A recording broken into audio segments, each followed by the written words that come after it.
some even question whether Putin is perhaps holding back, trying to avoid overt bloodshed.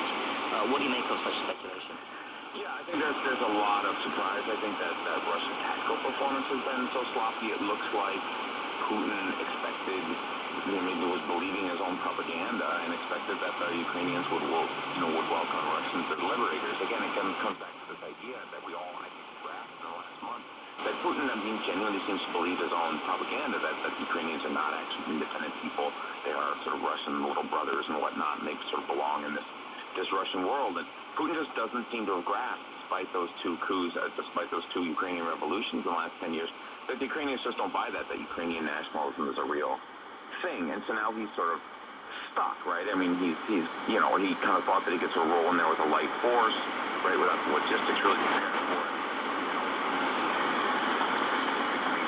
The Russians aren't going to win unless they really step up the level of violence, and that means a lot more shelling.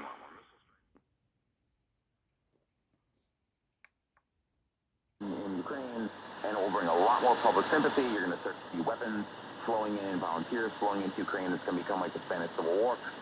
Again, I'm just kind of surprised that Putin seems to have sort of stumbled into this. I mean, he must be, in quite an information bubble back in Moscow, not to have sort of seen a lot of these things.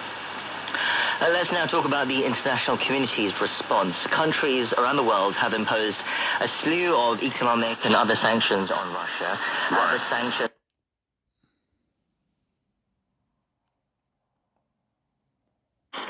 in light of this, Russia has had to suspend trading on its stock markets, and the ruble, the Russian currency, has crashed as well. How much pressure do you think the situation is having on Russia? Do you think it will be enough to deter Putin?